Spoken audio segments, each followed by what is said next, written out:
Vítam vás tu u nás v našich priestoroch Volvo Group Slovakia. Ja som veľmi rád, že ste prišli v takom hojnom počte, lebo naozaj je to pre nás veľmi dôležité a teraz mám pocit, že možno odovzdávame aj niečo ozaj špeciálne. A takisto som veľmi rád, že firma Schenker bola jedna z prvých, ktorá sa rozhodla na to, ako vymyslieť nejaké takéto bezemisnú prepravu tovaru.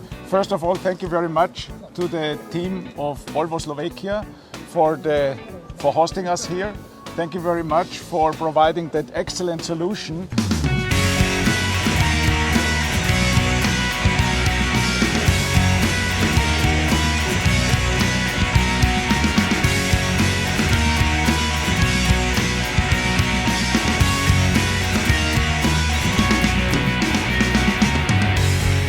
Tak stratégia Volva je jasná a myslím si, že ideme do nejakej doby, kde to naozaj aj tento segment nákladných vozidiel do tej elektromobility musí sa zavrtať alebo časom aj takisto prejsť. Momentálne vlastne už aj v Európskej únie rezonuje tá otázka, ako sa budú vyvíjať nové vozidlá, či už osobné alebo nákladné, a takisto už boli dané ciele, koľko emisí treba ušetriť, takže myslím si, že ten prechod na tú elektromobilitu bude nutný a nielen v osobných autách, ale takisto aj v nákladných autách.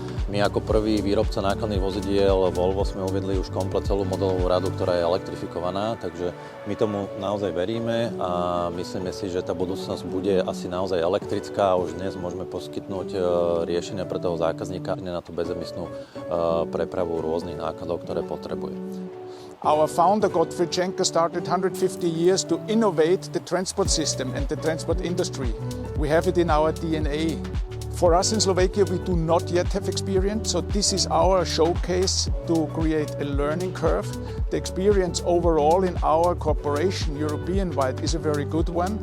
Our corporation purchased around 1,000 e-trucks for providing them for the last mileage. And to catch up and to do the same here in Slovakia, we decided together within our management team to start with that truck, to learn how to live, how to work in the daily business, to do that on an economic and on a sustainable way. We cannot cover with one truck the whole need.